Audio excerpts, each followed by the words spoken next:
que estuvimos en un acto académico importante, el cual no pudimos tomar las previsiones técnicas para este evento, que no deja de ser importante, y yo quiero a los demás, a los participantes, expresar mi reconocimiento porque han tomado la decisión de continuar formándose en el área penal.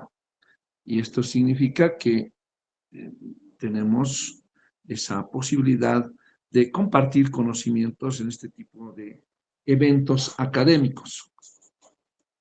Bueno, el tema que se ha elegido para esta vez es respecto a la aplicación de la teoría fáctica en los procesos, como son las técnicas de litigación, que no solamente son aplicables en el juicio, sino también son aplicables en otro tipo de actos procesales, como son las medidas cautelares y algún incidente o excepción. Pero en el juicio usted diseña una teoría del caso que debe exponer, y concretamente podemos señalar que es esa verdad que cada uno de los sujetos procesales tiene respecto a los casos que se presentan. Nuestro sistema acusatorio es contradictorio. Esto significa que el principio de contradicción opera de tal modo que tenemos posibilidad de enfrentar con una tesis distinta a la del acusador. El acusador fiscal o el acusador particular presentarán su posición y nosotros nos defendemos con los elementos que vamos a analizar. Entonces, en esta aplicación de la teoría del caso, usted diseña una estrategia de litigación oral, tiene un diseño de cuál va a ser la defensa. Por eso las improvisaciones tenemos que dejarlas de lado, y esto es algo técnico. La doctrina y la teoría se ha pronunciado al respecto por mucho tiempo. En tratados existen cursos, maestrías, diplomados y maestrías sobre este particular, que vamos a tratar de comprimir estos conocimientos en este tiempo. Decía que las técnicas de litigación oral, el manejo de una teoría del caso, no solo puede aplicarse en el juicio, que es propiamente donde se debe cumplir con esta regla de defensa del imputado, sino también en la etapa preparatoria, ahora analizando las fases del proceso penal, en el que tenemos una etapa preparatoria, una fase de juicio y una etapa de juicio, los recursos y la ejecución de la sentencia. Es discutible que la fase preliminar, que en ninguna parte del código establece fase ni etapa, sino señala investigaciones preliminares con una duración de 20 días, aunque se puedan ampliar hasta 60. Esas investigaciones preliminares, si forman parte de la etapa preliminar o no, es otra discusión aparte.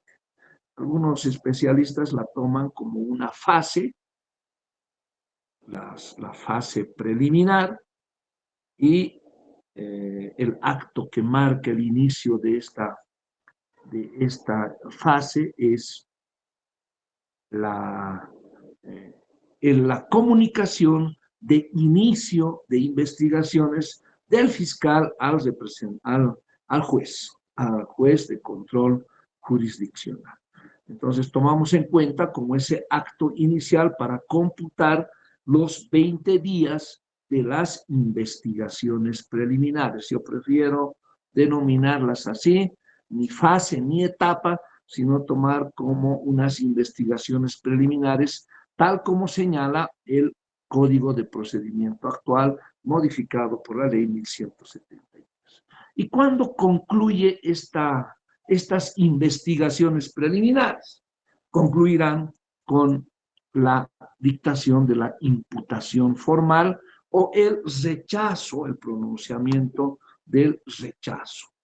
Esta ha sido una cuestionante que se ha advertido por mucho tiempo, señalando cuándo inicia y cuándo acaba estas investigaciones preliminares. Entonces, diremos que inician con la comunicación de investigaciones del fiscal al juez, el cómputo de los 20 días, y terminará con la resolución de imputación formal o el rechazo. Hasta ahí no son actos de etapa preparatoria. La etapa preparatoria comenzará con la notificación de la imputación formal, ¿sí? La notificación de la imputación formal marca el inicio de la etapa preparatoria, el transcurso de esos 6 meses, también ampliables por circunstancias que el código establece. Una de ellas es la que tenga relación los delitos con bandas internacionales o que sean de lesa humanidad. Esa complejidad de la investigación debe justificarse para una ampliación más allá de los 6 meses de etapa preparatoria. Entonces, los actos que vamos a realizar en las investigaciones preliminares, como son requerimientos, la citación, la declaración y algunas diligencias preliminares que se realizan para tener los suficientes elementos y determinar que es con probabilidad autor partícipe del hecho. Esos son los actos de las investigaciones preliminares. En la etapa preparatoria, propiamente dicha, que comienza con la notificación, con la imputación formal, momento en el cual comienza el cómputo de los 6 meses de etapa preparatoria, es que vamos a diseñar la colección de elementos de prueba. Y estos elementos de prueba, al colectarlos, deben ser de conocimiento del abogado defensor y también de los abogados de la víctima. ¿Para qué? Para que en una posible acusación el representante del Ministerio Público ofrezca estos elementos de prueba, la defensa ya tiene conocimiento de la legalidad de la obtención de estos elementos de prueba, las observaciones que tiene contra ellas, y que las puede hacer valer en juicio como un proceso o como una exclusión probatoria, plantear una exclusión probatoria en su momento. De este modo, estamos estableciendo una secuencia de actos, tanto en las investigaciones preliminares, en la etapa preparatoria y en el juicio. Es por eso que es recomendable que el abogado que participó en la etapa preparatoria pueda también ser el abogado tanto de la víctima o de la defensa, pueda ser el abogado que afronte el juicio con el conocimiento previo de la colección de elementos de prueba que los hará. El diseño de estrategia de defensa es propio y particular. Lo más importante es tomar en cuenta cuál ha sido la participación del imputado. Si el hecho existió, ¿participó o no en él? La teoría que va a plantear el Ministerio Público en esa tesis de señalarlo, de acusarlo, de manifestar que es culpable de un delito con todas las consecuencias, es que va a diseñar una estrategia de acusación, pero la defensa va a decir que participó en él. Enfrentamos un juicio tomando en cuenta todos los elementos constitutivos de un tipo penal, y un tipo penal que debe contener elementos constitutivos, los cuales deberá demostrar el Ministerio Público.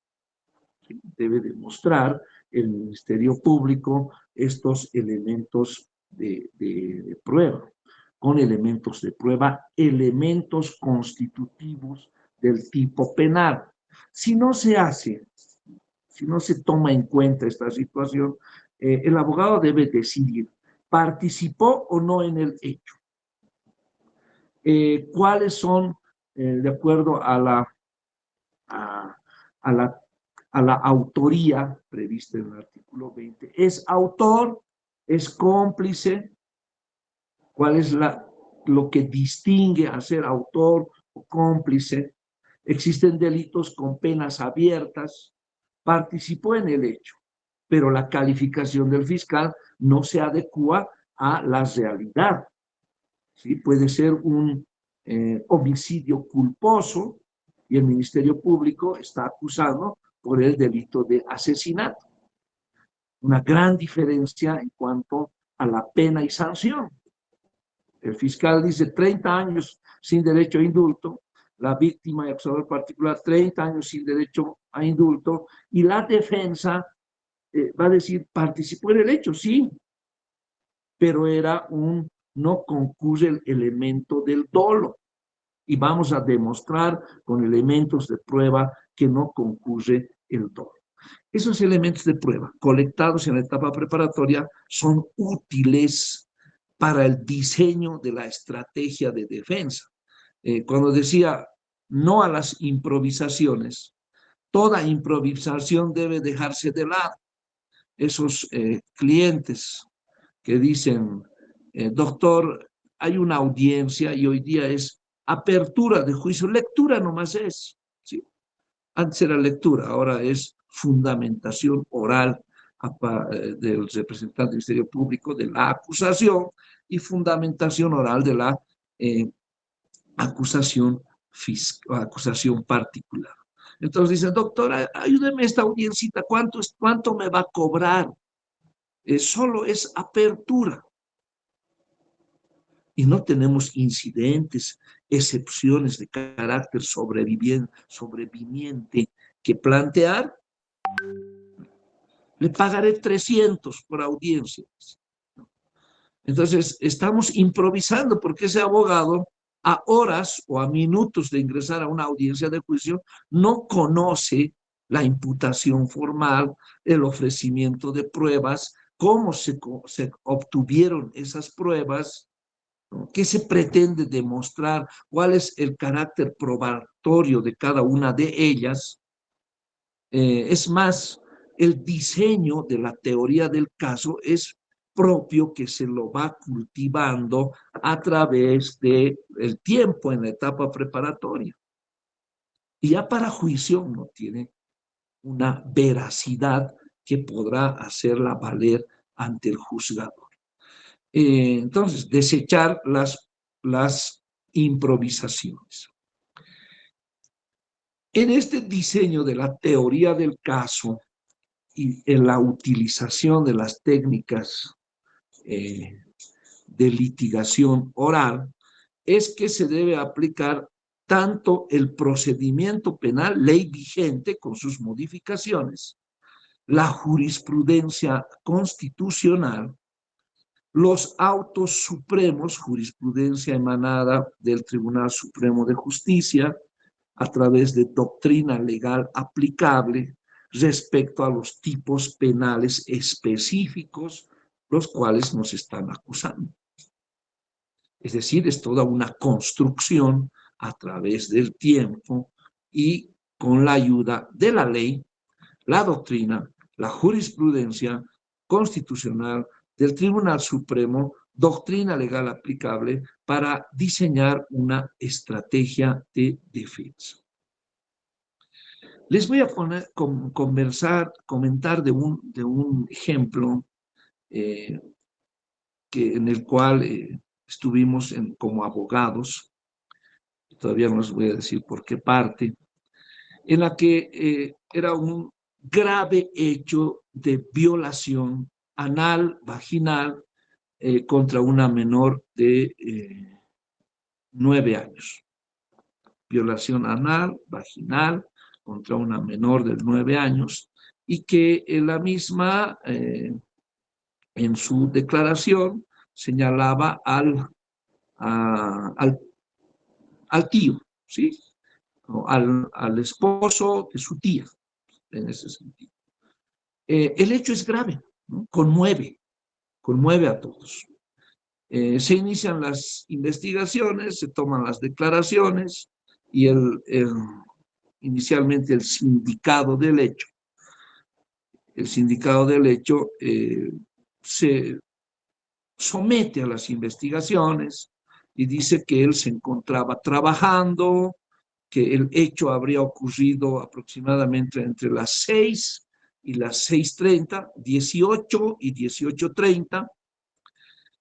En este lapso de tiempo, entre las 18 y 18:30, habría ocurrido el hecho cuando la menor, acompañada de su hermana, salieron del colegio y un hombre la llevó a otro lado. ¿Dónde habría ocurrido el hecho? Lugar en el domicilio de este sindicado del hecho, que era el tío o la pareja de su tía. ¿Sí?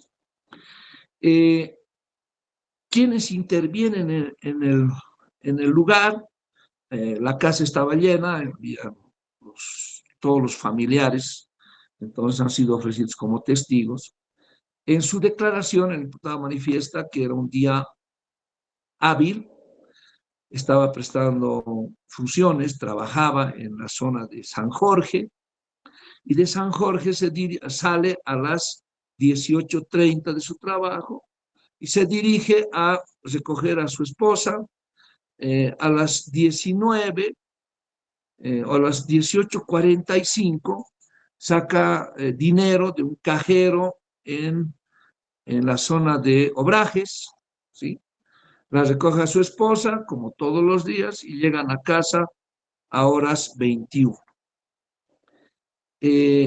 Normal.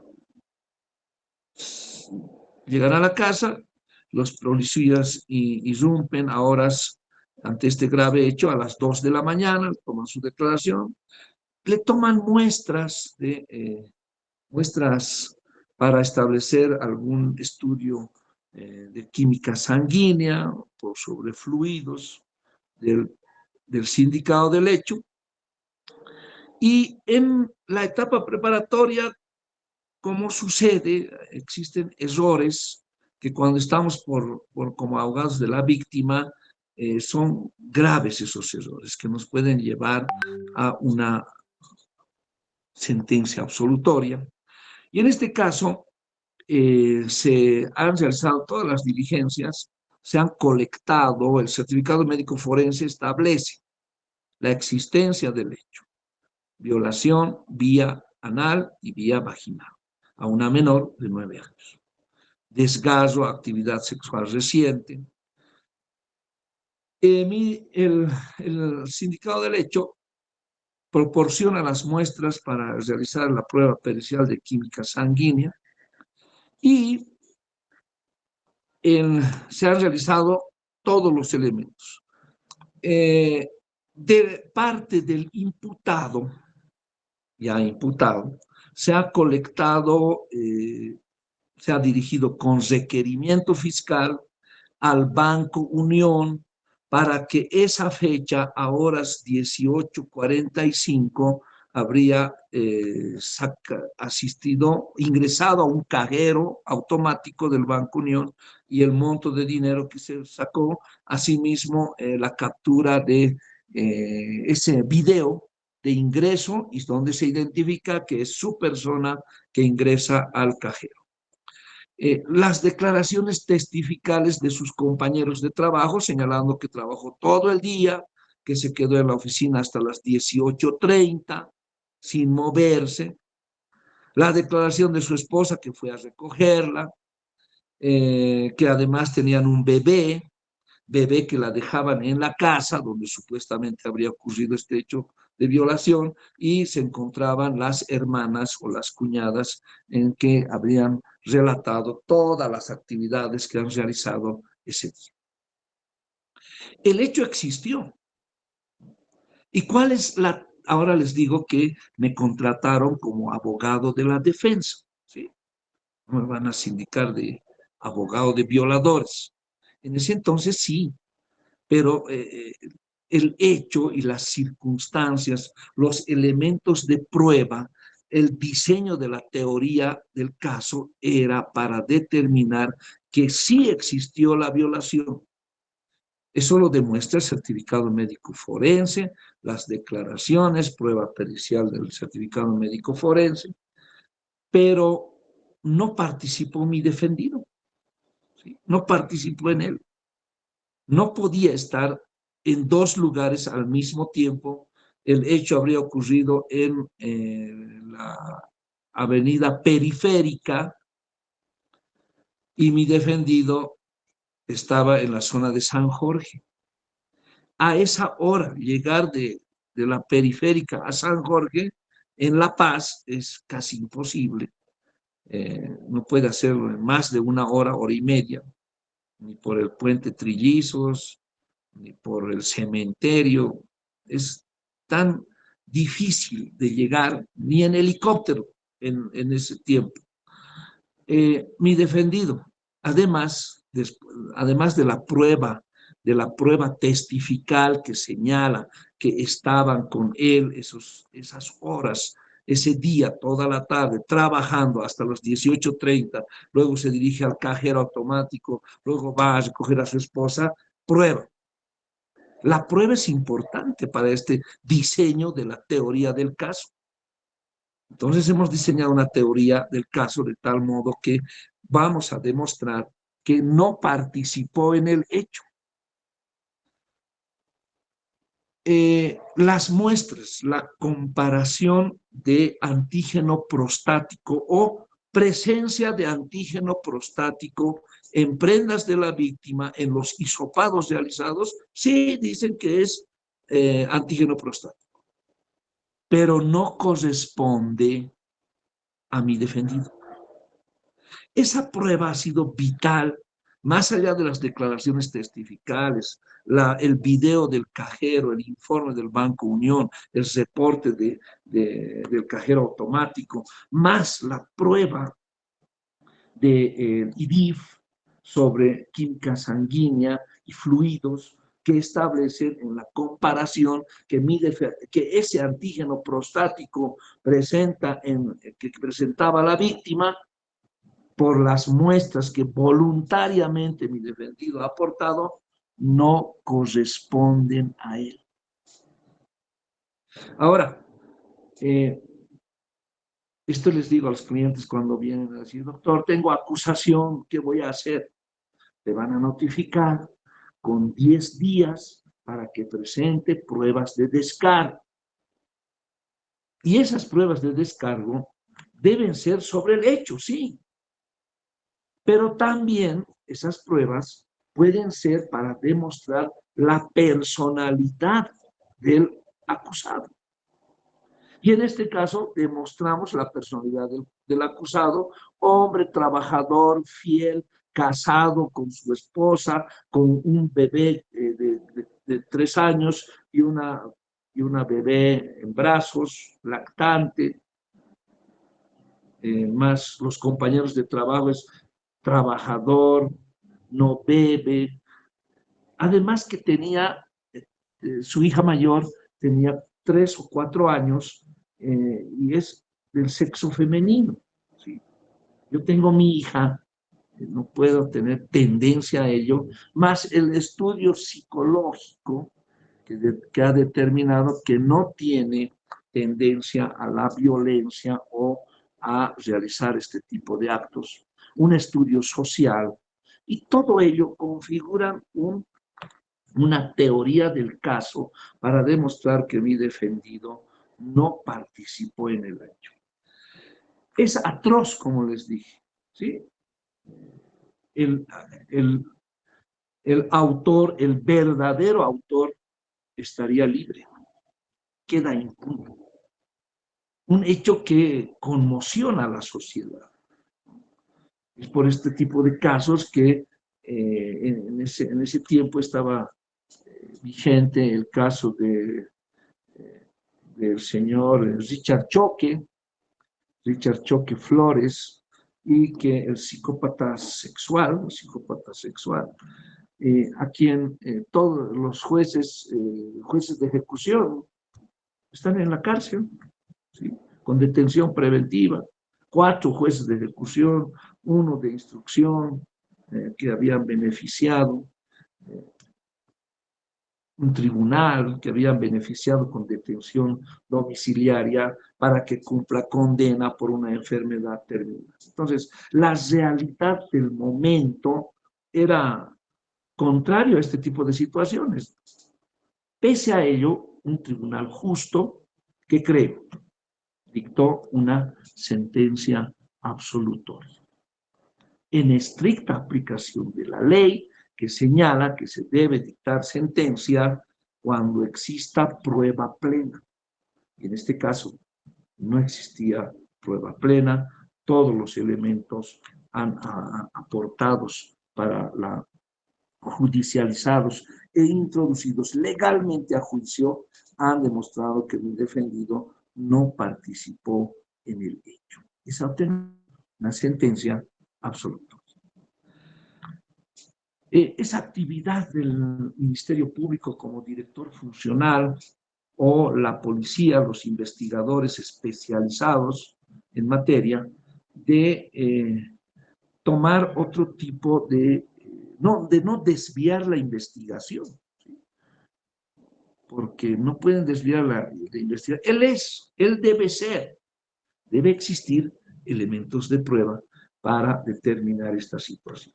Entonces se ha perdido tiempo, no se han realizado correctamente las investigaciones para investigar al entorno familiar de esa menor que ha sido víctima de este delito contra la libertad sexual. Diseño de la teoría del caso, técnicas de litigación oral. Los abogados especialistas quizá tenemos una ventaja al respecto, ¿no? Porque el Ministerio Público tiene excesiva carga procesal, tienen hasta 700 casos. Y defender o acusar o imputar un caso y acusarlo correctamente, mantener esa acusación es casi una batalla muy de titanes. Más aún ahora se ha modificado la estructura del Ministerio Público dividiendo en fiscales investigadores que participan en la etapa preparatoria y los fiscales litigantes, ¿sí? Hay fiscal litigante.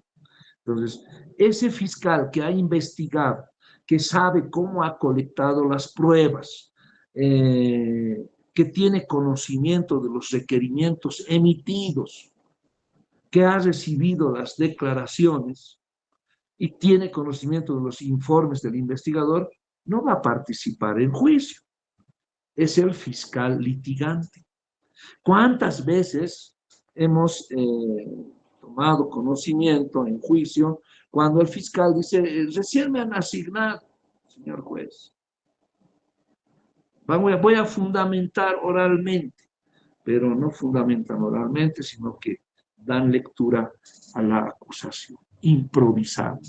Entonces, la teoría del caso y estas técnicas de litigación no solo se aplican para la defensa del acusado, la defensa del imputado, sino también para la víctima, para el acusador particular y para el representante del Ministerio Público.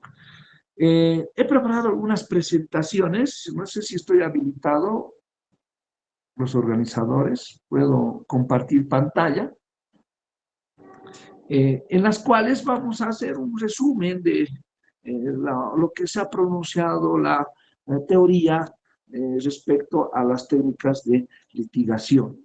En ese caso, también para la parte final, voy a demostrarles una imputación formal en la que de un caso actual, muy actual, también muy viral, en el que hemos actuado por la defensa de uno de los imputados y que en la aplicación de medidas cautelares no se cumple lo que la ley establece y se ha realizado un diseño de la teoría del caso que pese a ello el juez nos ha dispuesto la detención preventiva. Sin embargo, en apelación incidental de medida cautelar se ha logrado la libertad de los mismos. Sí, si me confirman, si puedo compartir pantalla, sí puedo compartir pantalla. Entonces les voy a compartir algunas presentaciones que hemos preparado para el día de hoy respecto a las técnicas de litigación.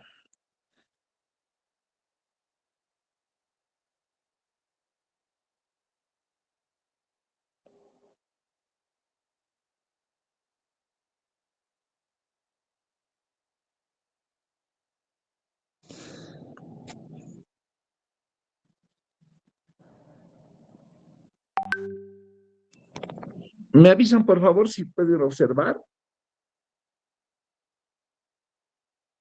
¿Se puede observar? Sí, doctor.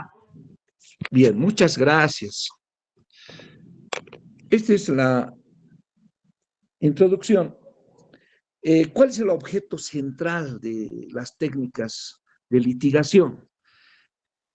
Es que las partes que participan en el juzgamiento para establecer su caso como el más creíble, ¿sí? Tenemos que convencer al juez, aquel que logra explicar mejor la prueba. Tenemos que participar en la etapa preparatoria para conocer cuáles son esos elementos de prueba. Algún autor ha señalado el dominio del hecho. Es decir, que debemos dominar el hecho de tal modo es como si estuviésemos presentes en el día y hora de producido el hecho acusado. Debemos tomar en cuenta cuáles son esos elementos de prueba que con objetividad el Ministerio Público ha ofrecido y nos puedan favorecer. ¿Cuáles son los elementos de prueba de descargo presentados ante el juez en el plazo que la ley establece? Y si nuestro caso, como es el más creíble a los ojos del juzgador, exige conocimiento de las técnicas de litigación oral. Esta expresión debe cumplirse estrictamente con el principio de oralidad, tal como señala el Código de Procedimiento Penal. ¿Qué comprenden las técnicas de litigación oral? La elaboración de la teoría del caso, es como en el ejemplo que les he señalado, un diseño de una teoría del caso de que mi defendido no participó en el hecho.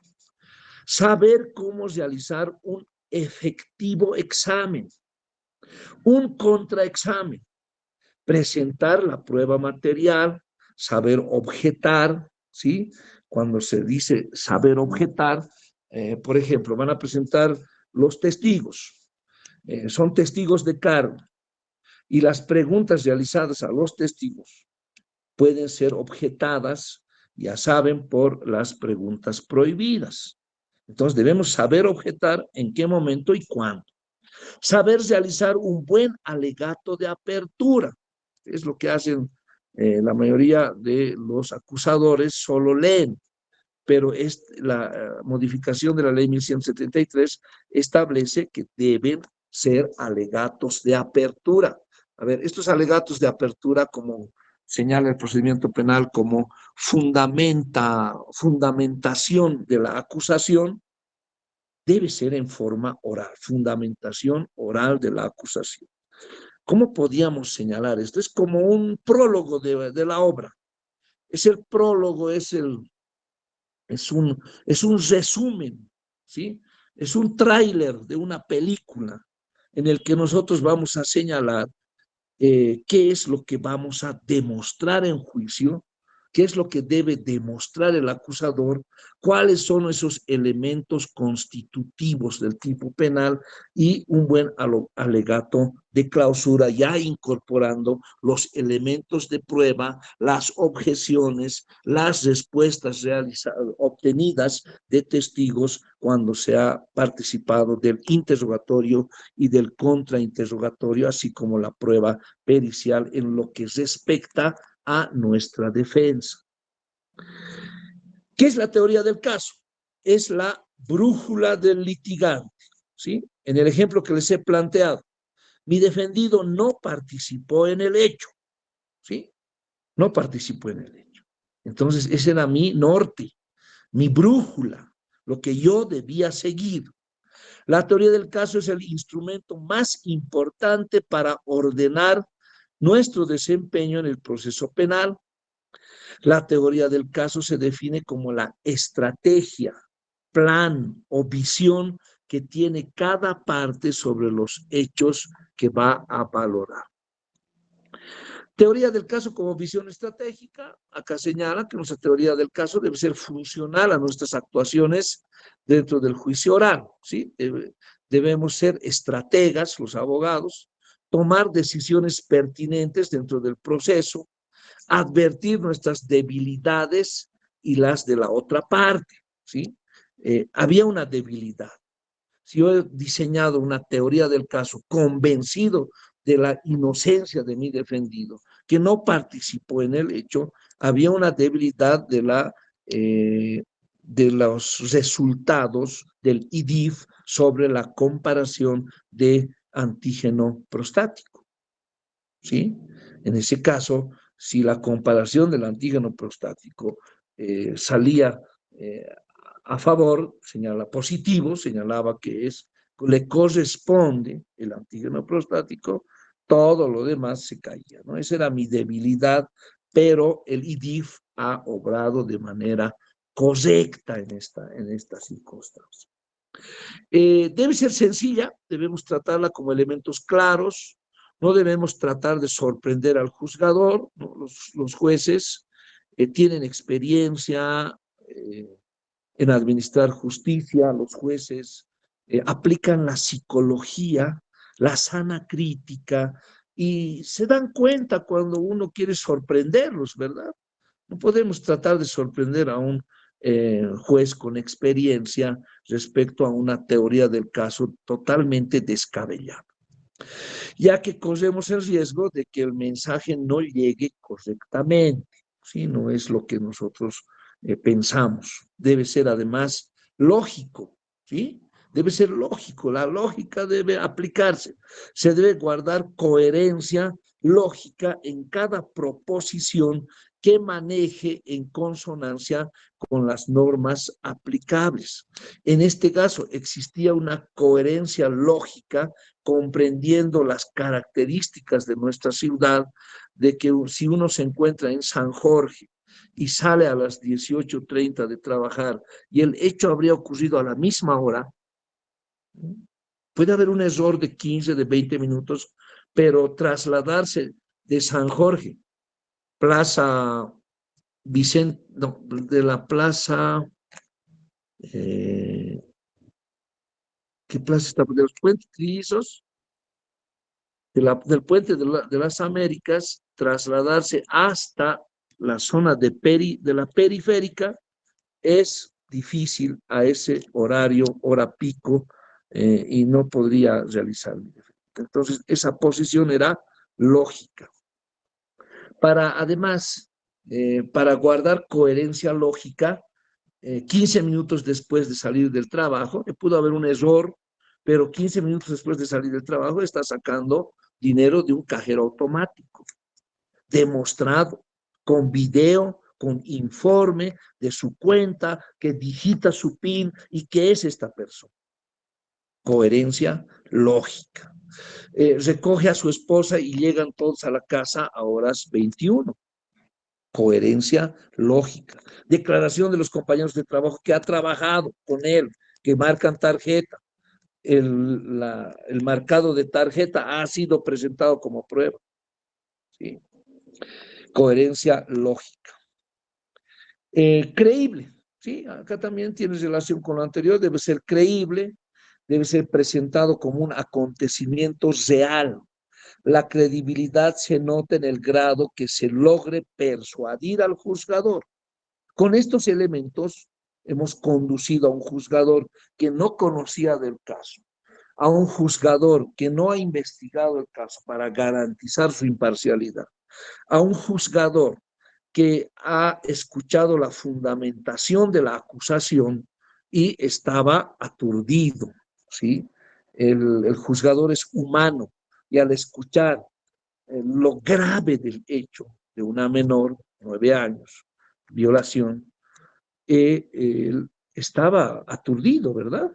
Pero nosotros, con la presentación de pruebas, con el fundamento del alegato de apertura, con la secuencia de elementos de prueba y unos alegatos de prueba que demuestran que mi defendido no participó en el hecho, que no se pueda demostrar que es la persona que tuvo acceso carnal, más la prueba del IDIF, es que nosotros hemos diseñado una teoría del caso creíble. Dice basado en el principio de legalidad, ¿sí? Debe estar basado en el principio de legalidad. Aquí tenemos el principio de legalidad cuando señala la descripción del tipo penal, ¿sí? Y no habrá delito, no habrá pena sin ley previa. Y en este caso está basado en el derecho aplicable a un caso concreto, es cierto. Aspectos procedimentales y legales deben formar parte de unos alegatos creíbles. Debe ser amena, dice, ¿no? Alguna vez se tiene la posibilidad de pedir al juzgador un permiso de avance al tribunal. Permiso de avance, señor presidente, y en los alegatos puede hacer amena una exposición, además de realista, ¿sí? No significa que por ser amena usted pueda salirse de la realidad y la verdad de los hechos. Cuando se refiere a lo ameno y realista, recuerdo un caso de abuso sexual en el que también estábamos por la defensa, mi defendido estuvo privado de libertad, y en la inspección del lugar de los hechos señalaba la denuncia una posición de la víctima y una posición del testigo. Y el testigo, por el ángulo que se ha demostrado, no podía ver nada. Entonces eso hemos usado, esa declaración testifical de cargo, contrastada con la inspección judicial en el lugar de los hechos, es que el testigo en esa posición no podía ver nada. Nadie puede ver doblando la esquina. Eso es lo que declaró el testigo. Entonces, nuestra teoría del caso era amena y realista. Importancia, la teoría del caso nos permite realizar un análisis estratégico del caso, análisis estratégico, ordenar y clasificar la información, ¿sí? Cuáles son los testigos que nos van a servir, cuáles son los testigos de cargo, de descargo, a quienes hemos ofrecido, pero no es posible encontrarlos, entonces no los presentamos, o hay un testigo que es posible que por venganza, odio, va a declarar en nuestra contra, los retiramos, denunciamos a ese testigo, es posible. Adecuar los hechos al tipo penal, ¿sí? Debemos comprender cuál es la descomposición de ese tipo penal con sus elementos esenciales. En esa comparación que les hacía el fiscal, hay un caso emblemático en el que el representante del Ministerio Público, el caso de Kushner, el caso Kushner, el representante del Ministerio Público presentó acusación por el delito de homicidio en accidente de tránsito. Los acusadores particulares por el delito de feminicidio. ¿Cómo corresponde a delitos contra la vida? el tribunal, porque el tribunal, cuando sean irreconciliables las acusaciones, puede delimitar sobre qué la base de los hechos se va a desarrollar el juicio. Y en este caso, el tribunal ha iniciado por feminicidio. Pero, ¿cuáles son las circunstancias del caso? Un hecho muy conocido como es el caso Kushner. Andrea llega a un local conocido acá en la calle de la Felicidad, de Momos, ¿sí? Habían tenido una relación, pero ya terminó la relación. Se acerca a él, quiere hablarle, pero él prefiere retirarse del lugar. Estaba acompañado de dos señoritas con el vehículo afuera. Por favor, el micrófono no se oye bien.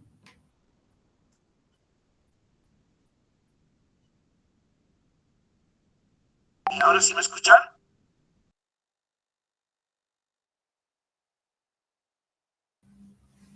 Hola, hola. ¿Ahora sí me pueden escuchar? Se oye alejado.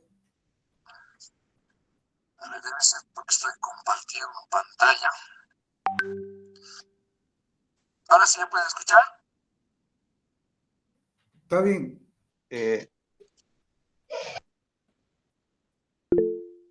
Sí, ahora sí, ¿verdad? Se escucha bajito, dice, a ver. Es porque estamos compartiendo. Doctor, se escucha como estuviera alejado su voz o estuviera en altavoz, algo así. No se escucha muy nítido. Alguien me ha llamado.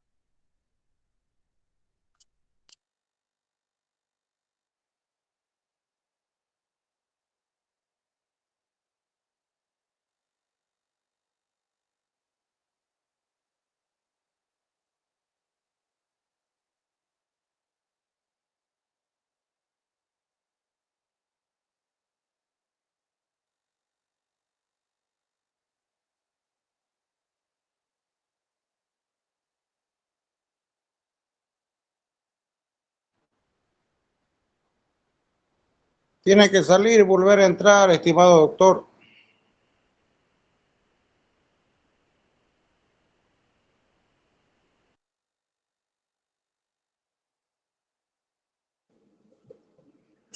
Doctor Ricardo.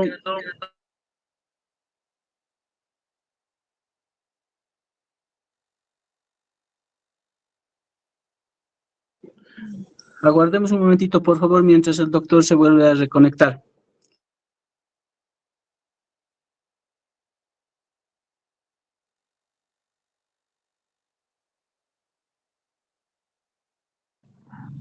Ahora sí, estoy seguro que pueden escuchar. Sí, doctor, ahora sí se le escucha. Se escucha claro, gracias. Muy bien, muchas gracias. Sí, es porque estábamos compartiendo pantalla. Vamos a volver a compartir.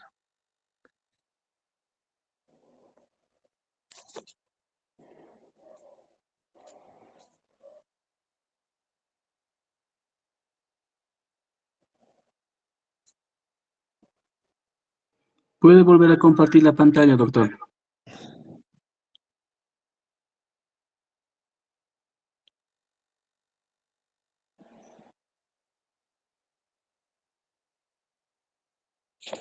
Ahora sí, ¿pueden observar? Sí, doctor, se ve bien. Ya, y también se escucha, ¿no? Muchas gracias. Decíamos que se debe adecuar los hechos al tipo penal, tomando en cuenta la descomposición del tipo penal, los elementos constitutivos, y le estaba hablando de un ejemplo sobre el caso Kushner, en el que el Ministerio Público acusa por el delito de homicidio en accidente de tránsito y la acusación particular por el delito de feminicidio, y el tribunal en su auto de apertura de juicio, como base del juicio determina el delito de feminicidio.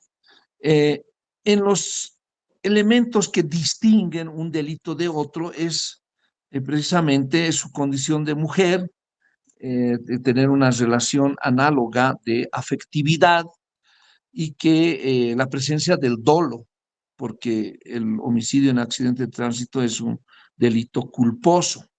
Entonces, en esta descomposición debe demostrarse cada uno de estos elementos. Dolo, que tenía una relación de afectividad y su intención, conocimiento y voluntad de matarla. Y así fue. El tribunal dictó sentencia condenatoria por el delito de feminicidio contra, no sé si es Luis, sí, Luis Kushner, y remitido en apelación. La sentencia ha sido confirmada y en casación se ha declarado nulo, inadmisible el recurso de casación. De este modo, la sentencia se encuentra ejecutoriada. Entonces, adecuar los hechos al tipo penal debe tomarse en cuenta siempre diseñando una teoría del caso cumpliendo estos requisitos.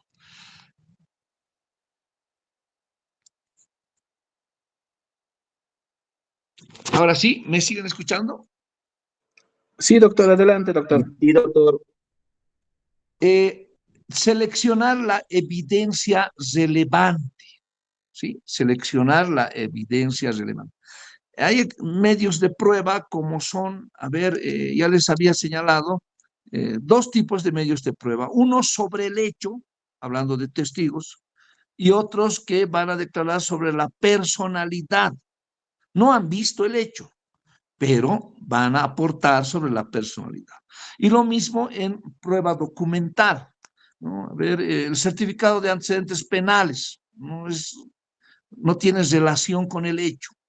Certificado de no violencia no tiene relación con el hecho, pero es un antecedente para que el tribunal pueda aplicar una pena mínima cuando tenemos pena abierta. Detectar habilidades propias y de la otra parte, ¿no? ¿Cuáles son nuestras habilidades? Por eso preguntamos, ¿quién es el abogado de parte contraria? Es tal persona. Bueno, si uno lo conoce, ya sabe las habilidades de la otra parte o debilidades que pueda tener. ¿O quién es el fiscal? O el fiscal no ha participado de la etapa preparatoria, es un fiscal litigante. Bueno, o si es fiscal mujer, ¿no? Se debe también detectar esas posibilidades. Es un delito contra la libertad sexual, estamos por la defensa y la fiscal es mujer. El tribunal está compuesto por dos mujeres, un varón. Son situaciones que se deben detectar así como propias y también de la otra parte. Tener los argumentos básicos para tomar decisiones importantes. Existen argumentos básicos ya se tienen al momento de tomar el caso, ¿no? Hacer una primera evaluación del caso. Sabemos por qué lado atacar, cómo diseñar nuestro caso. Si vamos a decir, participó en el hecho, pero fue un delito culposo, ¿sí? O ha sido un accidente. Participó en el hecho, pero la calificación del fiscal no es por asesinato, es una lesión seguida de muerte. O es homicidio culposo. Totalmente distintos los elementos que se tiene de cada uno de estos tipos penales, que son argumentos básicos para tomar decisiones importantes, ¿no? No se puede modificar la teoría del caso. Hay algún abogado que señalaba, hay que meterle nomás y en el camino se acomoda la carga, decía.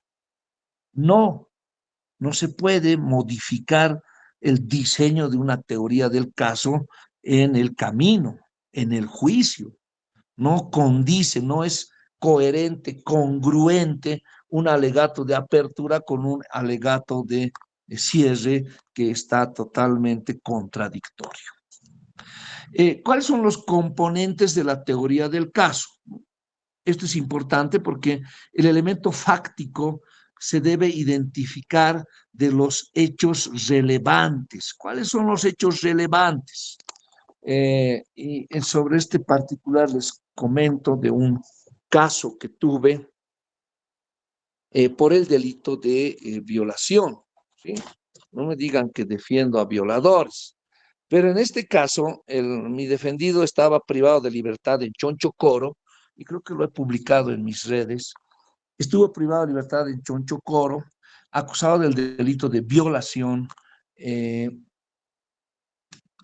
y la víctima tenía 19 años, él tenía 25, casado, con hijos, y que además en la relación de la denuncia señalaba que la habían secuestrado entre dos personas, la introducen a un vehículo, la llevan con rumbo desconocido y procede a vejarla sexualmente.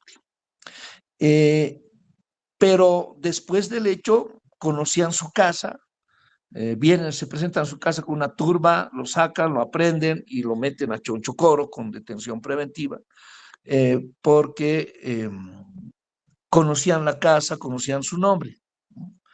Entonces, ¿cuál era la realidad de los hechos? Este personaje, imputado, acusado por el delito de violación, tenía una relación sentimental con ella, viajaron a un pueblo a entregar material porque él se dedicaba a la compra-venta de material de construcción y fue a medir a una construcción para viguetas y le propone a ella, era la tercera, cuarta vez que se encontraban, viajaremos esta tarde. Y dice, sí, nos vemos a las 3, voluntariamente viajan, en el camino beben un trago que tenía, ella compra el refresco, cargan gasolina, el de la gasolina los ve como una pareja de enamorados, llegan al lugar donde la entrega de las viguetas o la medición y el albañil identifica en los mismos, lo trajimos a declarar y cuál era, tenían trato de enamorados, dice. ¿Qué más? El certificado médico forense señala sin lesiones traumáticas, sin lesiones en el cuerpo, sin lesiones en el rostro. No existe ningún tipo de lesión, no hay actividad sexual reciente y no tiene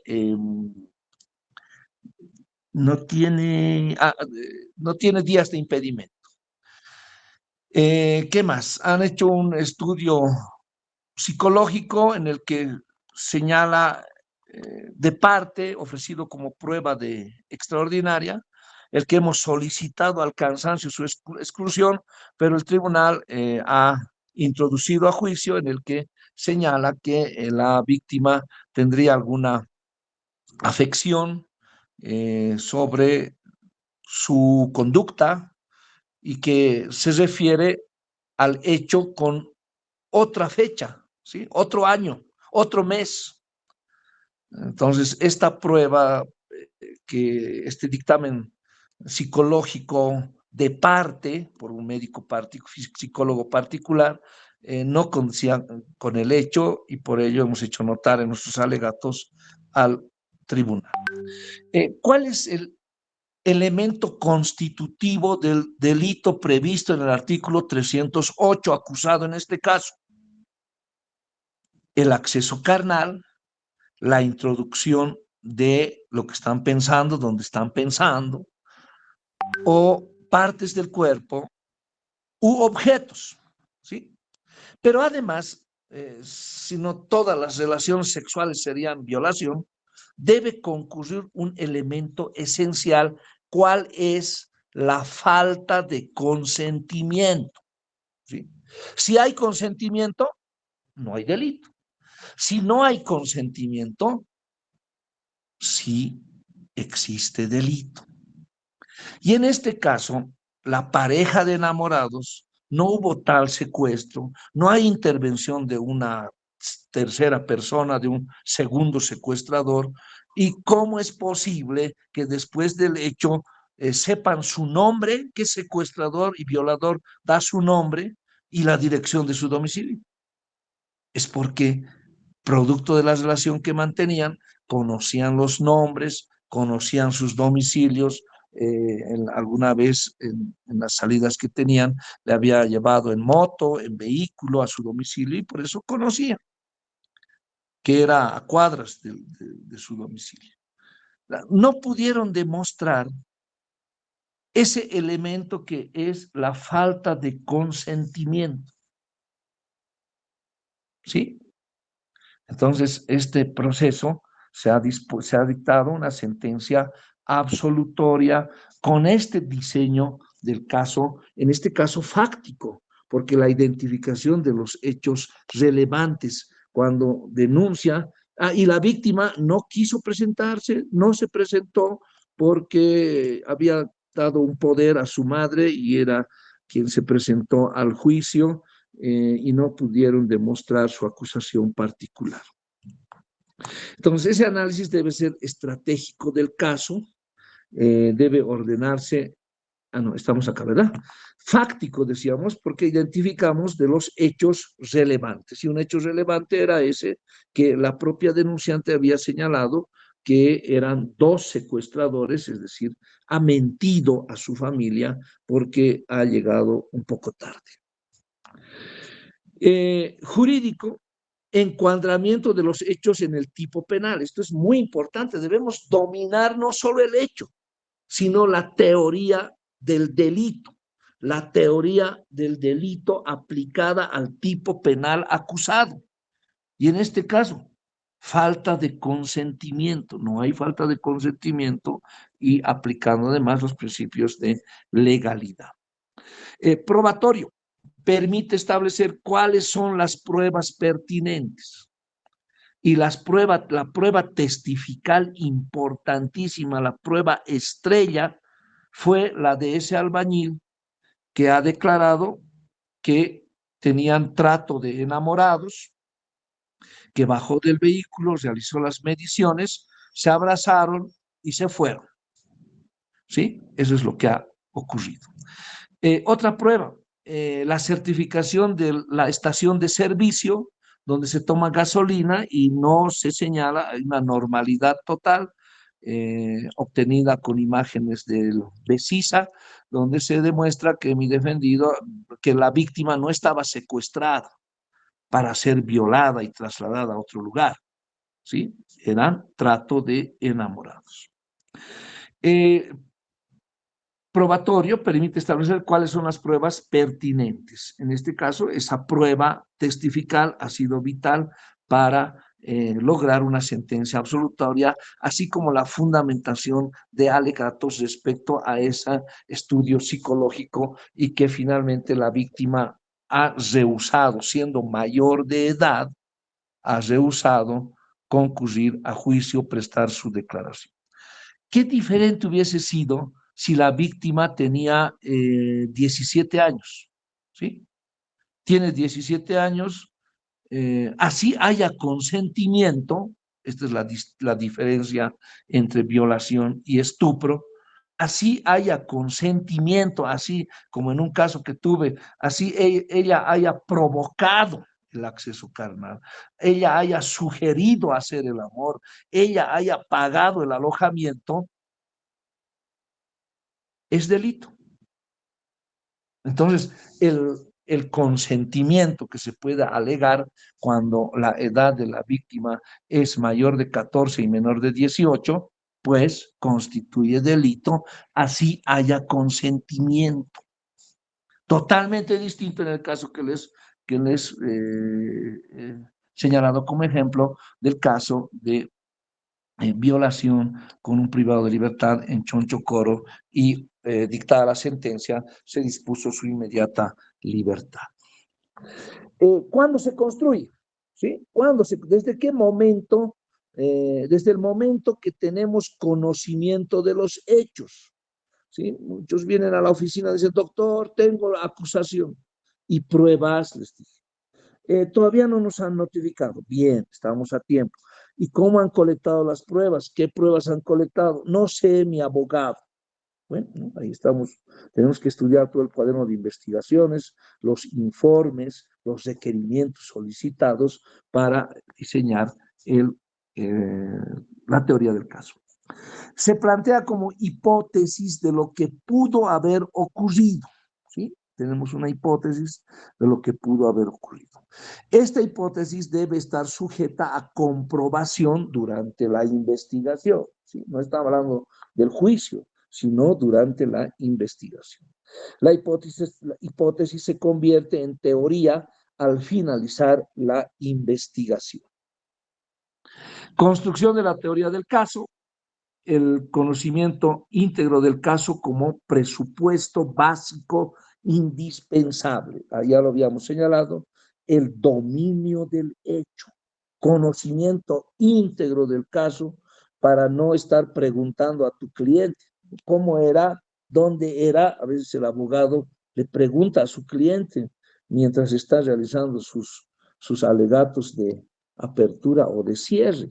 Es el abogado que debe tener dominio del hecho y un conocimiento básico del caso. Hay que conocer los hechos y el derecho a aplicar, ¿no? Acá señalábamos coherente, coincidente con la teoría general del delito aplicable estrictamente al caso y a los delitos acusados, tomando en cuenta los hechos. El que no considera el caso, nada tiene que hacer en el proceso. ¿Sí? No conoce el caso, ¿qué va a hacer como ese abogado que por 300 bolivianos va a entrar a una audiencia que solo es de apertura? Relato de los hechos. El fiscal, a partir del documento policial, la declaración de la víctima o de algún testigo. La defensa, a partir de la declaración del imputado y testigos. ¿Cuántas resoluciones de imputación formal transcriben la denuncia? ¿Sí? Es decir, que el fiscal no ha investigado nada. Eso no debe ocurrir para la defensa, porque debe estar convencido a partir de la declaración del imputado cuál es la verdad histórica de los hechos y qué es lo que se va a demostrar en juicio. Y que la teoría del caso también se puede aplicar en una audiencia de medida cautelar, porque es la oportunidad para discutir sobre la probabilidad de autoría como requisito para una audiencia de medidas cautelares. Determinación de la teoría jurídica. Identificar el tipo penal. Las acusaciones identifican los tipos penales o el tipo penal acusado. Sus elementos. Acá está la descomposición de cada uno de estos elementos. ¿Cuál es el elemento subjetivo del delito? ¿Es doloso, culposo? ¿Cuáles son los verbos nucleares de estos delitos? Si se cumplen o no en el hecho. ¿Y cuál es la condición sine qua non, requisito indispensable para que se configure este delito? Identificar el tipo penal, sus elementos. Analizar las circunstancias, ¿sí? Hay que analizar las circunstancias, pero con la posibilidad de demostrarlas. Determinar supuestos de dogmática penal, ¿sí? Acá la doctrina y la jurisprudencia también aportarán en argumentos necesarios para un buen diseño de teoría fáctica. Construcción de proposiciones fácticas. Permiten reunir el relato de hechos con la teoría jurídica. Son presentaciones de hechos que pueden ser reproducidos en juicio y que dan cuenta de un elemento de la teoría jurídica. Determinación de las evidencias. Las proposiciones fácticas deben estar acreditadas con pruebas declaradas admisibles y pertinentes. Acá hablamos de los alegatos.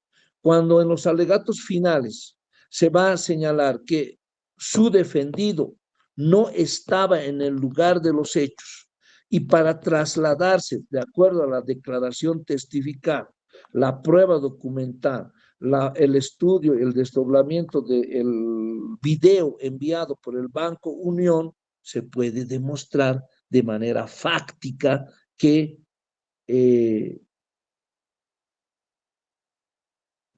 las pruebas son las que van a ratificar lo que en los hechos vamos a fundamentar. ¿Está? Acreditadas con elementos de prueba, claro, declaradas admisibles, judicializadas, pertinentes e introducidas a juicio. Esto es cuanto he preparado respecto para el día de hoy sobre las técnicas de litigación, y como tenemos algo de tiempo, ¿sí? Algo de tiempo, vamos a, quiero para esta oportunidad señalarles a ver,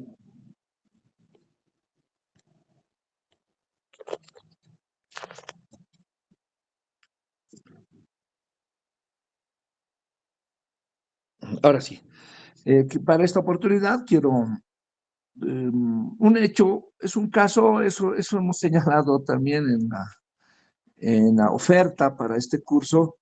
Vamos a analizar casos actuales. Hay un caso actual, muy actual, el cual ha sido viralizado en varias redes sociales sobre un robo agravado. Y en el robo agravado,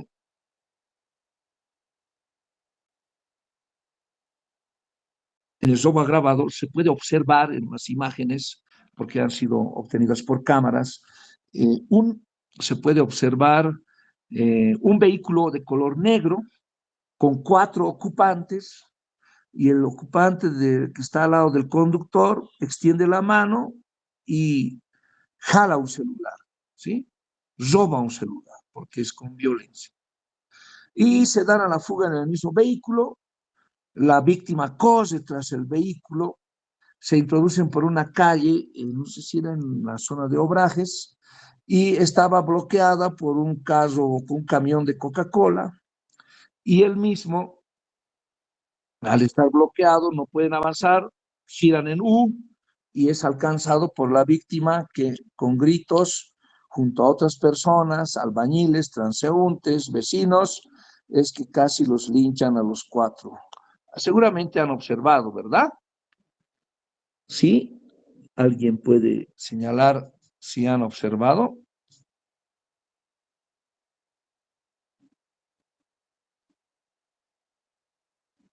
Bien, quiero compartir solo con fines académicos, por favor, porque podemos comprometer la labor de alguna autoridad fiscal o judicial, solo con fines académicos para esta presentación. No sé si puede habilitarme la administración, los organizadores. Voy a compartir pantalla, está bien, muchas gracias.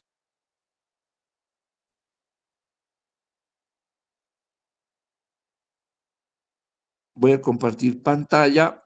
Se refiere a una imputación formal. Esta es la imputación formal, solo con fines académicos, por favor. Acá está.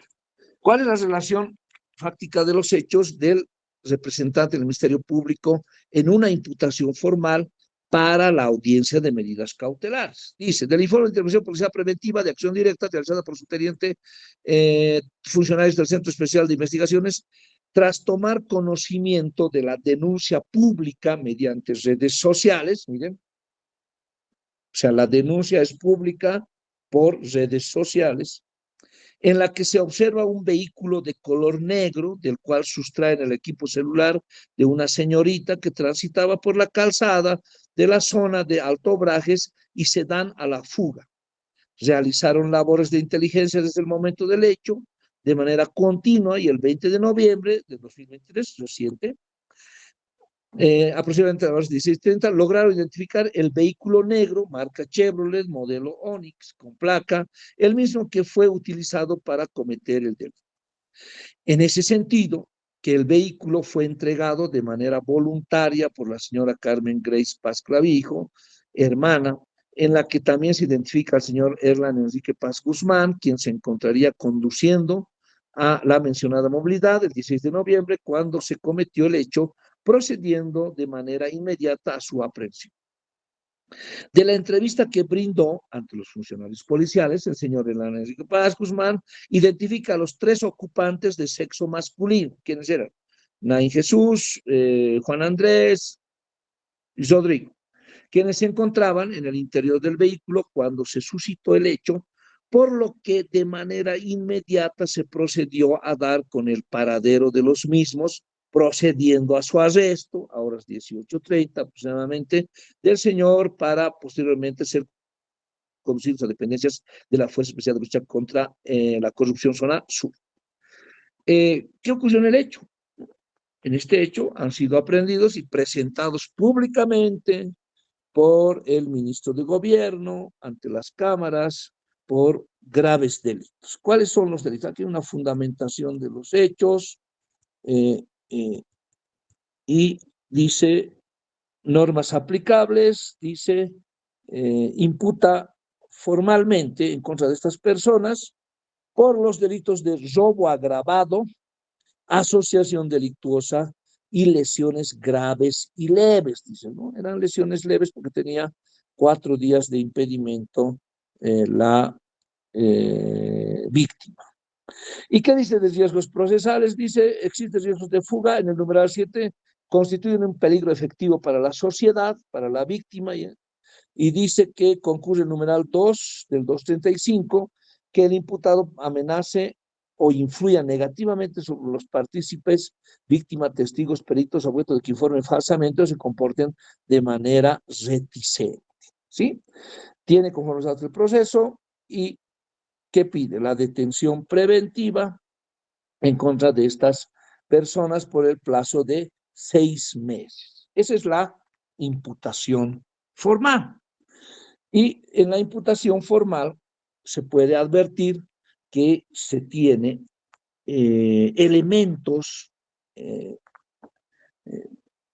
2 circunstancias que se deben probar en audiencia de medidas cautelares y que quien tiene la carga de la prueba es el representante del Ministerio Público. Probabilidad de autoría y participación en los 3 delitos, ¿sí? Por parte de los imputados con elementos de prueba. Y riesgos procesales. Esa es la finalidad. No se va a ingresar en el fondo, no se va a dictar sentencia, solo se va a determinar si son con probabilidad autores o partícipes del hecho, estos 4 imputados, y concurren riesgos de fuga y se le va a aplicar las medidas cautelares que solicita.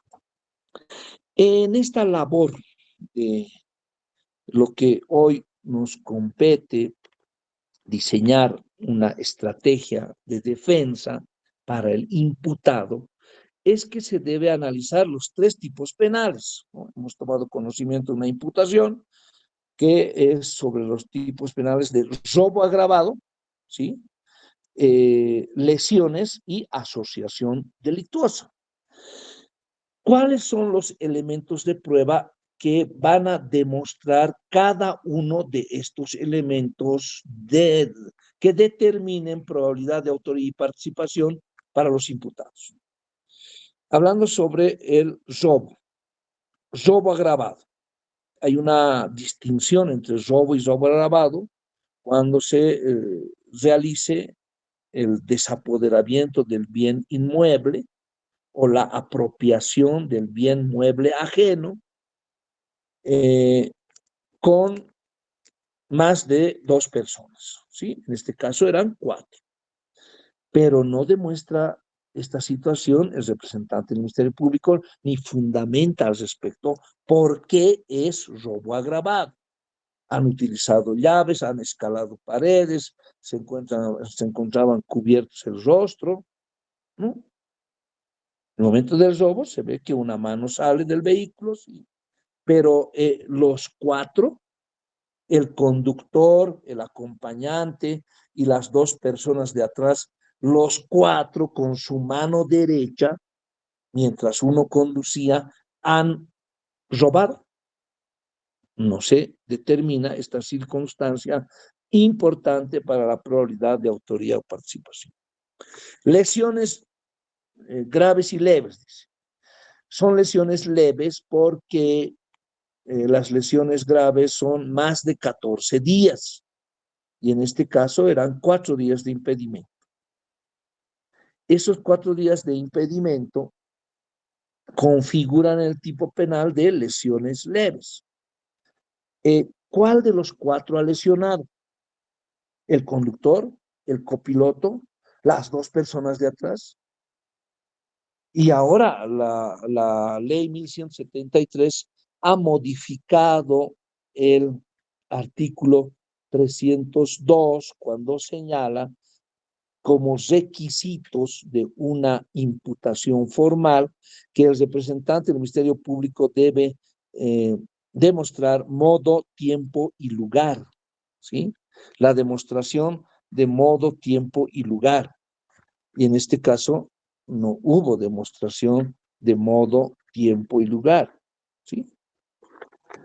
En relación a los tipos penales imputados. Y asociación delictuosa se asocian para cometer delitos. Se habrían asociado, no sé, pero el diseño con técnicas de litigación de la teoría del caso para esta oportunidad ha sido de tal modo que no podemos negar que no hayan participado en el hecho, ¿sí? Pero cada uno tuvo una participación distinta. Ahora señalará el fiscal, ha señalado que es una calificación provisional del hecho, ¿sí? Pero que solo se necesiten indicios. Eso ha sido modificado por el código, por la ley 1173. No solo se necesitan indicios, sino que el fiscal debe identificar la existencia del hecho y la participación del imputado mediante una resolución fundamentada que debe contener, numeral 4, la descripción del hecho, los hechos que se imputan, con indicación de tiempo, modo y lugar de la comisión. Tal vez haya tiempo y lugar, pero no el modo, ¿sí? Para cada uno de los delitos. ¿De qué modo adecuar su conducta en probabilidad de autoría y participación en estos 3 delitos imputados? En esa parte, el fiscal no ha demostrado.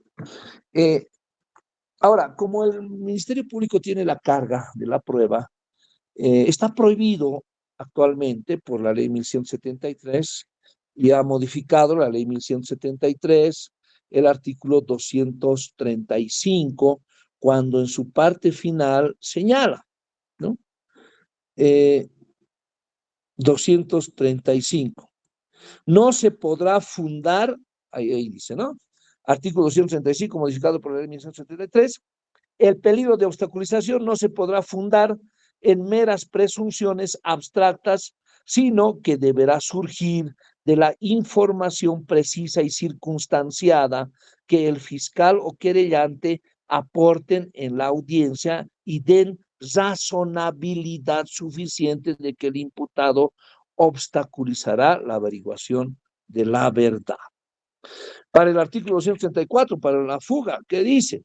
También ha sido modificado por la ley 1173 y dice, no se podrá fundar en meras presunciones abstractas sobre la concurrencia de los numerales 1 al 8, ¿sí? Estos son los peligros de fuga. Y el fiscal invoca como fuga el 234 numeral 7, peligro efectivo para la víctima, señalando que por su sola condición de mujer ya tendría una sería vulnerable y que los imputados van a tomar contacto con ella. Pero no tuvo el juez en cuenta, no aplicó correctamente la valoración de un elemento de prueba, puesto que antes de la audiencia de medidas cautelares se suscribió un acuerdo conciliatorio de reparación integral del daño a la víctima, en el mismo que desiste de la acción y del derecho, y no se le otorga el valor correspondiente porque el juez, del mismo modo, ha aplicado, ha calificado este riesgo procesal como concurrente por el peligro a la víctima por su sola condición de mujer, sin tomar en cuenta el acuerdo conciliatorio. Ese ha sido un agravio de esa resolución, por la que nosotros hemos presentado el recurso de apelación, y ya les he comentado que en apelación hemos logrado la revocatoria de esa decisión, logrando una detención domiciliaria para mi defendido.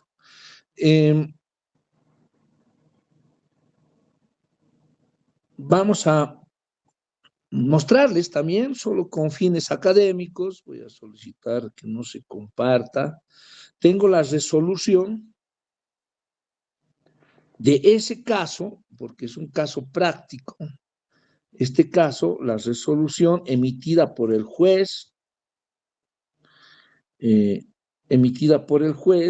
esta resolución, ustedes podrán advertir que califica el peligro efectivo para la víctima, solo considerando que mi defendido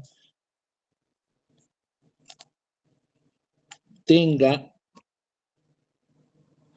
ahí está, que sea un peligro efectivo para la víctima. Miren, este es el auto interlocutorio, ha sido pronunciado por un juzgado de instrucción en lo cautelar de la zona sur. Aquí están las consideraciones, identifica el problema, hace una relación de lo expuesto en audiencia, y en la calificación de los riesgos, y esto es el agravio que nosotros hemos hecho valer en apelación, esta es la petición del fiscal de medidas cautelares, y las conclusiones a las que el juez arriba se basan principalmente en la condición de víctima mujer, y por ello constituye un peligro efectivo para la víctima, sin considerar el acuerdo suscrito. El acuerdo suscrito por el cual, aquí está, el acuerdo suscrito que repara integralmente el daño, ya no hay vulneración del bien jurídicamente protegido, o es una escasa vulneración del bien jurídicamente protegido. Ahí está. Dice, la autoridad fiscal ha señalado que concurre según la atribución, el numeral 7 del 274, quien sería una mujer en grado de vulnerabilidad frente a sus agresores, quienes en su condición de varones le habían superado el número, le habían logrado sorprender a la víctima, que no pudo hacer nada al respecto. La defensa de cada uno de los justiciables contrarresta la tesis del Ministerio Público, refiriendo que el primero hace una alusión a una relación del señor Rodrigo de los riesgos procesales, adjunta acciones policiales, esto hemos adjuntado. En lo que se refiere al coimputado, hacen alusión a que habrían presentado documentación ante esta autoridad con los cuales acreditarían que no existiría riesgo de fuga sobre el peligro efectivo para la víctima previsto en el numeral 7, extremo que señalar los efectos a la luz de opinión conclusiva. Hay una Declaración Universal de Derechos Humanos, fundamenta en la no utilización de estereotipos que afecten, limite los derechos, ya sea de la víctima o de los justiciables. Ese es el fundamento para determinar que concurre peligro efectivo para la víctima, y no se pronuncia respecto a nuestro acuerdo. Invoca una sentencia constitucional sobre la conformación del tribunal, valores e intereses de la aplicación de justicia con perspectiva de género, se basa en esa posición, la sentencia constitucional y un auto supremo sobre la fundamentación para determinar que sí concurre en la parte final, por lo cual se tiene por acreditado el riesgo procesal establecido en el artículo 274, numeral 7. Entonces dice que sí hay peligro efectivo para la víctima. ¿Qué le digo yo como abogado en la parte final? Acá está. Téngase presente, de igual manera darle la palabra al doctor Maldonado.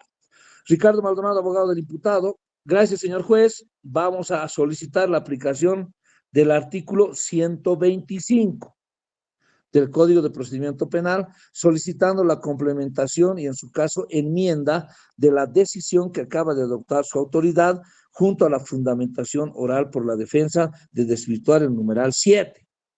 ¿Qué dice el numeral 7? Peligro efectivo para la víctima. Hemos presentado un acuerdo transaccional suscrito con la víctima, por el cual se separa integralmente, dice, está mal esa redacción, se separa integralmente el daño por parte de mi defendido, su autoridad no le ha otorgado el valor correspondiente y no se ha pronunciado al respecto. Pedimos complementación y, en su caso, enmiendas respecto a ese elemento de prueba que se ha subido a la plataforma para su autoridad. Asimismo, señor juez, vamos a también presentar el recurso de apelación conforme 251 contra la resolución. Fundamentaremos agravios invocando las sentencias constitucionales respecto a la prueba. ¿Qué dice el juez?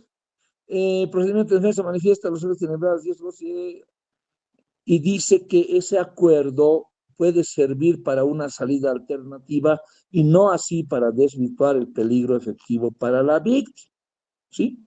Se complementa, es evidente que se ha producido un acuerdo conciliatorio, pero lo que no es evidente es que este documento genere efecto para enervar el riesgo procesal, tomando en cuenta de que los fundamentos que ha utilizado esta autoridad se han basado en función a los antecedentes de peligrosidad. Hemos presentado registros de antecedentes penales sin antecedentes, certificado de no violencia, certificado de antecedentes policiales sin antecedentes, o la naturaleza del hecho objeto de investigación. Si bien este documento acreditaría una posible reparación del daño, no es menos cierto que esto debe ser de conocimiento de la autoridad jurisdiccional. Eso es respecto al numeral 7 del artículo 234. En relación al otro riesgo de obstaculización, del 235 señala que mi defendido va a tomar contacto con la víctima, dice, va a tomar contacto con el dueño del vehículo y de quien había estado a nombre y del poseedor del vehículo, y con ellos señala además nombres con quien puede tomar contacto, el fiscal. Este era un delito de robo agravado en el que participaron 4 personas, no terceros. No es un delito en diprove, no es un delito que se desarrolla por el vehículo. El objeto material del delito no es el vehículo. Entonces no constituye peligro de obstaculización esas personas. Entonces, tomando en cuenta estos 2 agravios, nos vamos al recurso de apelación, y en apelación logramos una resolución de la sala penal, la misma que ha dispuesto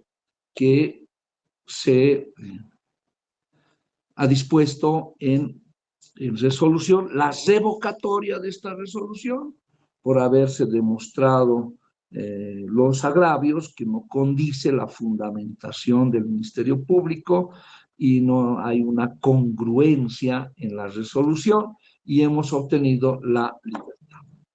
De este modo se puede demostrar que la aplicación de la teoría del caso, no solo en juicio, sino también las técnicas de litigación o las técnicas que se puedan utilizar, nos sirven tanto en la etapa preparatoria como en la aplicación de medidas cautelares, con la fundamentación oral, valoración de los elementos de prueba, tomando en cuenta los tipos penales, la descomposición de los mismos y el dominio del hecho, ¿sí? Para la fundamentación del artículo 235 como agravio, es que se ha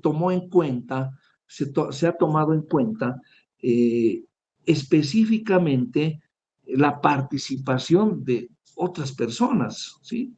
Es una calificación provisional, sí, pero los imputados son 4 y que van a comunicarse con el propietario del vehículo es irrelevante, no es coherente con la fundamentación del juez. Por tanto, se dispuso la revocatoria de esa resolución y se dio lugar a la aplicación de medidas cautelares de carácter personal que no sean la detención preventiva.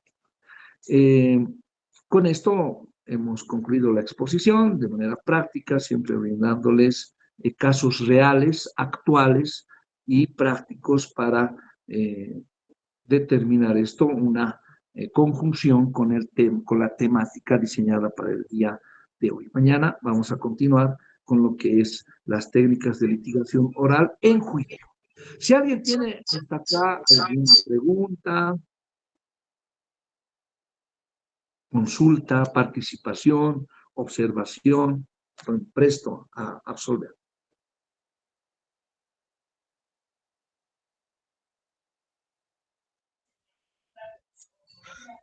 Hola. Sí, sí, buenas noches. Doctor, buenas noches. Un poco saliéndome del marco de la exposición que usted ha tenido sobre el caso.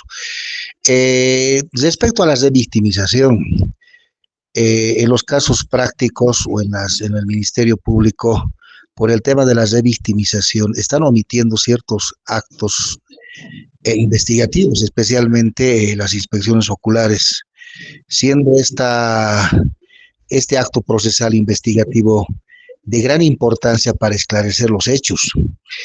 Entonces, refleja bastante de esta ineptitud, si se podría llamar, toda vez que sin realizar esta inspección ocular se está acusando en este caso, a la parte imputada, ¿no es cierto? En este caso, ¿cuál es su criterio al respecto? Toda vez que la revictimización evidentemente no es una causal para omitir ciertos actos investigativos, más al contrario, ¿no? Tratar de priorizar en este caso o de dar la situación de un trato digno, especialmente a las mujeres, pero en este caso omitir un acto de esta naturaleza estarían vulnerando un derecho. Al mismo tiempo, faltaría una fundamentación en cuanto se refiere a las acusaciones que debe emitir el Ministerio Público. ¿Cuál es su opinión al respecto? Bien, hay que tomar en cuenta 2 situaciones. La participación en la inspección técnica ocular seguida de reconstrucción como un acto investigativo es absolutamente voluntaria, ¿sí? No puede obligarse, sea a la víctima o a algún imputado, a participar en una audiencia de inspección ocular. Entonces, la participación o no de la víctima en una audiencia de inspección o técnico ocular siendo absolutamente voluntaria, no constituye revictimización. El Ministerio Público debe, además, como acusador, tomar en cuenta todos los elementos de prueba que van a probar su tesis. Y en este caso, la declaración de la víctima es muy importante. En el caso que les he comentado, delito de violación, nunca se ha presentado la víctima. La víctima era su enamorado. No existía violación, ¿sí? Entonces era un proceso impulsado por los familiares. Ahora, existe un elemento útil, cuál es el anticipo de prueba, para evitar revictimización, para que no venga a contar lo mismo a la policía, al fiscal, al psicólogo, al tribunal. Eso constituye revictimización. Se puede realizar el anticipo de prueba para que con las reglas del juicio el fiscal pueda introducir ya a juicio anticipando elementos de prueba que posteriormente puedan considerarse revictimizantes. Es así que las declaraciones de Cámara Gesell de menores, en su generalidad, deberían ser ofrecidos como elementos, como anticipo de prueba. Entonces, en ese caso, se evita toda revictimización. Si alguien tiene alguna otra pregunta.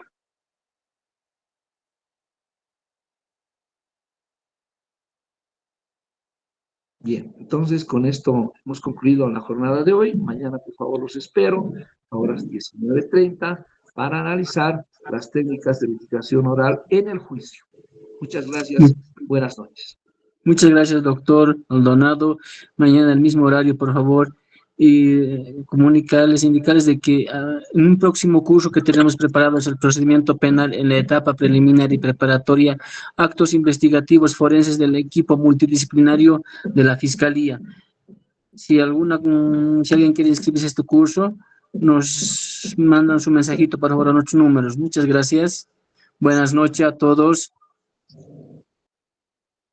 Buenas noches, gracias, doctor Maldonado. Buenas noches al organizador. Gracias, gracias. Buenas noches por su desarrollo. Gracias, hasta mañana.